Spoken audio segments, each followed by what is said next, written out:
Hello friends, welcome back to Cosmopolitan Cornbread. So this will probably be a very short garden tour this week. I wasn't sure if I would even be able to do one, but it looks like I've got maybe a 20-minute break between layers, waves of the storm system that's been rolling through. And we've got a couple more days yet of potential storms. But I wanted to come out here and show you how the garden is coming along and show you what's new this week. So I've got my umbrella handy. I've got a gallon-sized Ziploc bag in my pocket just in case the rain starts again so I can put my camera up. But let's go through the garden. All right, so for the most part, everything is really beginning to look beautiful. It's just bringing me so much joy to have a thriving, mostly thriving garden again. Last year was such a struggle, and prior to that, we had a year of moving, and then the year before that was a Sabbath year. I took the year off of gardening, and so this just brings me so much joy to see all of this. So as you can see, I have added some more of the cover in the walkways. I am not going to cover everything because, out here in the outer edges of the garden, I've got clover that's coming up. And, with the whole bee situation, I want there to be as much stuff for the bees as possible. And so while I am putting this in the middle of the walkways, in between the beds, all around the outer areas, I'm just going to let that clover grow. I was actually thinking about getting some seed to help it along to get more clover. It would be nice to have basically a clover lawn around the garden. I might even be tempted to go barefoot. I love to go barefoot, for the record. But here in the south, we've got fire ants. There's these things called cow killer ants, also called red velvet ants, and their sting is atrocious. The tomato tunnel in here is looking wonderful. The plants are starting to set blossoms. Now, I do always pinch off the first ones that come around because you want to encourage the plant to grow more. And when you cut off the first blossoms, it encourages the plant to make more blossoms, because ultimately their goal is to produce fruit with seeds and reproduce. So if you take off those first blossoms, it'll say, ooh, I better make more. So everything is looking really good as far as the tomatoes go. The peppers in the grow pots over here are all looking very good. The compost bed, all of the things that my granddaughter just threw in there, are all actually looking quite happy. The buckets over here, the cantaloupe, and the pumpkins over there, those buckets there, those again were my son and daughter-in-law's. Those are all looking pretty happy. They'll probably need to get, the pumpkins, they'll need to make a decision whether they want to try and grow those up the trellis or let them go across the ground. I actually don't know what kind of pumpkins they planted, so if they're big ones, that would definitely mean they need to go across the ground and not up the trellis. Let's see, over here on this side, we've got, again, this was the tub full of flowers, bachelor buttons and zinnias and sunflowers. We've got more peppers over here. And, last week we had some hail damage on some of the plants, and you can still see the aftermath on a lot of these, but generally the plants all recovered. They just got some damaged leaves, but they're doing well. My elderberry right here is starting to flower. You can see the little baby buds right there. All right, the little baby comfreys down there on the end of the bed look like they're starting to get themselves established and growing new leaves. We've got the watermelons in this bed. We've got the peppers doing well. We've got some of our flowers have opened up. We've got some Mazurkia zinnias. We've got some little buds here on my pepper plants. These were the poblano ancho chili peppers. We've got some little buds happening there on that cayenne pepper. So those are coming along. The cosmos are absolutely stunning. Some of this comfrey, there were some really big branches on it, so I chopped that down. I laid one down there on top of the mulch, and then I laid a few more over here in this bed. You know, comfrey, you can do it like this, use it as a green mulch basically, but all the nutrients in those leaves will go down into the soil. And of course you can also make a comfrey tea. You can just do all sorts of stuff with comfrey to help your garden. All right, so here we have a new addition since last week. Earlier this week, I was doing a bunch of errand running, and one of the things that was on my list to do was to get a bunch of big flower pots. And I was expecting to spend a small fortune that day, except the second stop of the day was the feed store. And as I walked up, they had just unloaded a whole bunch of these tubs. Now these are the mineral tubs that farmers will use to give their cattle, and they're filled with minerals, molasses, salt, all of those things. And a lot of times when the farmers are done with them, because the cows have eaten it all up, they'll sell these tubs, and you can find them on Facebook Marketplace. I had looked, people were wanting quite a bit of money for them, and I got these for $4 and I thought that is perfect. So the first one here has sweet potatoes in it. Now I was kind of torn as to whether I should plant them in a tub or not, but I had these started and I needed to get them planted, and so I put a couple of them in here. Over here I've got another one, and you can see there's sort of a mound right there. When I was using the tractor to spread everything out, kind of semi-grade the areas to put in the raised beds, just a pile of dirt ended up right there, and it's kind of concave in the middle, and I thought, you know, it's raised so it'll drain. I've got the drip line right back there that was going down to the rhubarb, and I thought, why not just throw it right there and see how it does in that spot? So I've got a couple in the pots, and I've got one over there, and we'll just see what happens with those.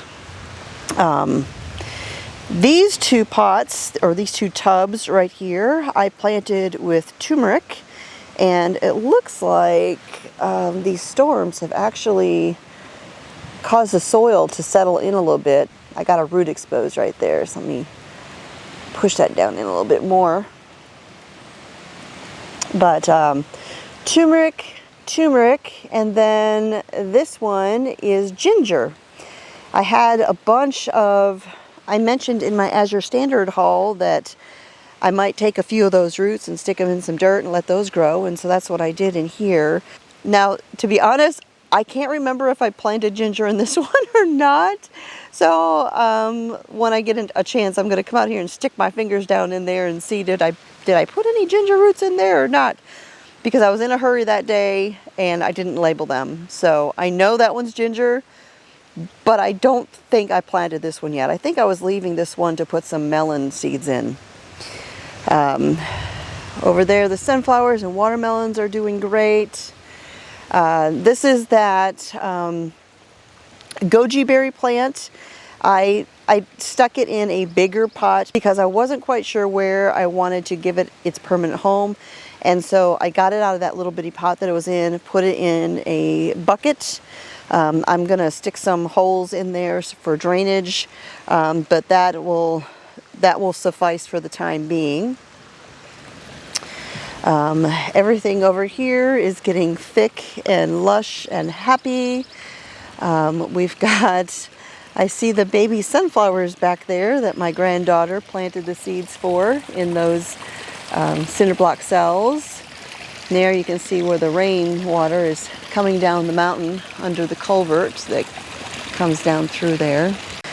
All right, and then over here we've got the onions, and y'all, I'm really excited about this because I mentioned last week that I had started easing the soil away from the bulbs, and I'm trying to follow all of the things, all of the directions and the tips that that I've read about or I've seen, or y'all have shared with me about growing onions.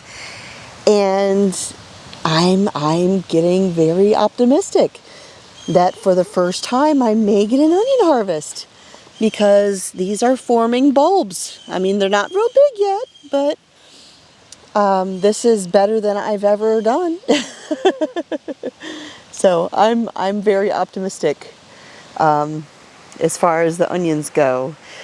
We've got the peppers over there. Now we're getting a ton of rain, which is both good and bad. I mean, when you get a lot of rain over and over and over again, it can deplete your soil. It can wash away some of the nutrients that's in there. So there's kind of like this happy middle ground that is best, but I'll take it. I'll take the rain. But everything is really looking good, and already I can tell you these peas are getting out of control. I'm getting peas faster than we can eat them. So I may need to start freezing them. That way, they're not going to waste and I can get as many out of these plants as possible. But aren't these just the most cheerful things? I kind of like that little happy accident of the green and the purple peas getting planted. All right, so here you can see another one of those tubs that I got from the farm supply store. I actually kind of threw some spray paint on this one because the day I was out here filling those other ones with soil and planting, little Miss Bean was out here in the garden with me, and she decided that this was hers.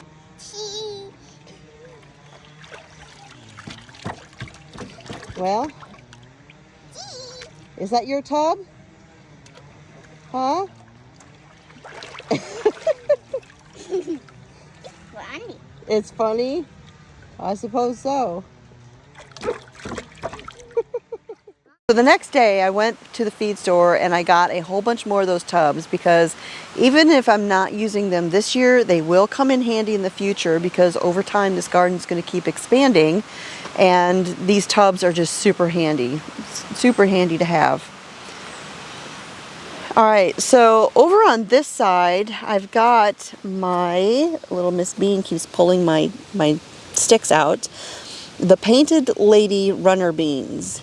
And not very many of them ended up coming up. You can see I've got a great big gap in the middle where several of them did not germinate. But the ones that are here are doing really well. You can see I got these ones here are already to the top of the trellis. So they seem pretty happy where they're at. And so hopefully they'll start producing some actual beans at some point. My tricolor sage over here is just kind of going crazy. This really struggled last year, but this year it just seems to be doing very well. My hyssop here is kind of going crazy too. I think I'm going to have to prune this back a little bit. I've never grown hyssop before, and I kind of wonder if that isn't something that takes over a garden bed, because it's gotten pretty big. I might need to do some homework on that, or if any of y'all have ever grown hyssop, let me know. Is that something that takes over your whole garden bed? We've got some more zinnias. Oh, look at there. Now see this, remember last week I talked about fused blossoms on tomatoes? This, I don't think I've ever seen one before, but this is a fused blossom for a zinnia. That's 2 flowers in one. It's a Siamese twin zinnia. Look at that. I don't think I've ever seen that before.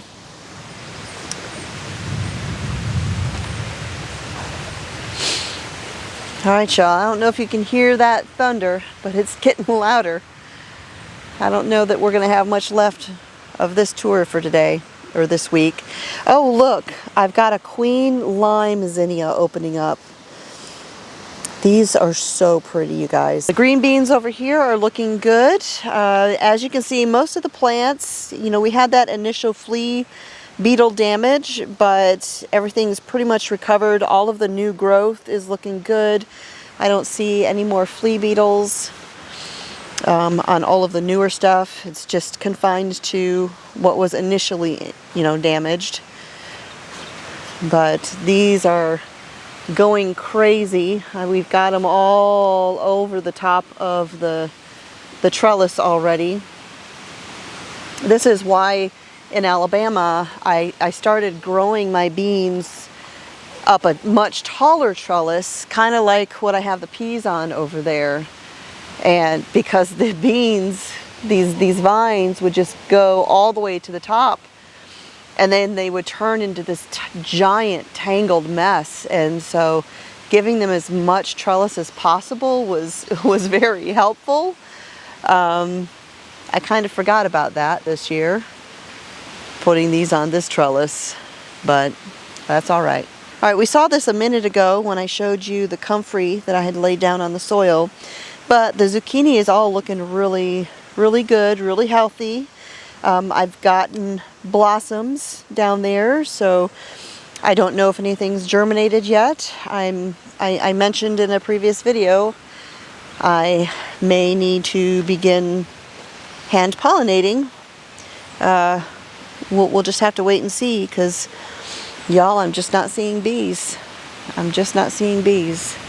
And then last week I mentioned, you know, we were kind of walking through right after a bad storm with hail and everything, and I didn't notice this last week, but this rhubarb plant had gotten absolutely demolished. I noticed it later that day. You can see where like the whole base of the plant was just laid out. So I need to kind of pull all of the broken, we've got ants actually, now that I am looking at this. I think the storm did damage it, but these ants are taking over. These will kill your plants. If they're taking over like the whole core of a plant like that, they'll kill it. So it looks like it's time to mix up some fire ant spray. I have not had to make that since we moved here, but I'm going to need to now, because these will take over this whole bed and just destroy the bed. So let me grab this. Oh, hello tree. You are not welcome to grow there. Let me throw this over into my compost bed. And yeah, I'll have to mix up some fire ant spray. Which, by the way, if you've not seen my video where I talk about making homemade fire ant spray that is safe for your garden, safe for your flower beds, it doesn't have, you know, nasty stuff in there, I will put a link to that video in the description down below or up in a card where you can check that out. Fire ants, when you get them in your garden beds, they will destroy the health of that garden bed, the soil. They're very harmful, not to mention they bite like a terror. But the spray that I make uses things like carrot juice that helps restore the health of the soil and bring back the ecosystem. So be sure to check that out if you have not seen that. Now, one last thing is right over here, we've got This is that rampicante squash that I had planted here. These are all looking so much better, so much better. They were all looking a little pitiful last week, but I fertilized this week. I gave everything some good, healthy, organic plant food, and everything looks like it's really appreciating it. There's also something that I gave everything this week, but I'll have to talk about that another day because I'm running out of time, y'all. I can hear the thunder getting closer. So I'm going to have to call this a video here in just a minute. But the other thing was my 2 loofahs. And I've been meaning to get out here this week. I'm grateful they're still here because I saw the tip that one of my sweet subscribers gave me of cutting a water bottle and covering these to keep pests from eating the 2 remaining loofahs here. And I thought that was a great idea. Why didn't I think of that? My grandma used to do that all the time. So I need to grab some water bottles. We've got like a case of old water bottles that never got drank, and they were out in the heat, so we're not going to use them. So I'll grab a couple of those bottles and cut them and bring them down here and make 2 little miniature, I think they call them collages, to cover these up, to let them grow a little bit bigger before they get exposed. So hopefully nothing eats those like the other ones, like all the rest that vanished. Oh, and I just noticed right over here that my bee balm is starting to get flower heads. Y'all, I love bee balm. It is the most cheerful little flower when it's fully bloomed. I've said before, it reminds me of Muppets. It's what it makes me think of. And right over here is where I ended up sticking the plants that my friend gave me. This was wild bee balm. Now the roots are down in the soil. It will come back from the roots, but all of the heads have gone to seed as well. And so this will allow this to hopefully get established right here and come back every year, just like the domestic bee balm. Of course, I've got to get out here and do some weeding. I haven't had a chance to. It's been storm after storm this week, y'all. All right, y'all, we're going to have to go ahead and call this a tour this week because it is getting really dark over here, and I think I'm hearing raindrops starting again. So that's going to bring this garden tour this week to an end. So thanks for spending some time with me here in the garden. I will bring you out again next week and we'll talk more about everything that's going on, weather permitting. Oh yeah, here it comes. So God bless, and I'll talk to y'all next time.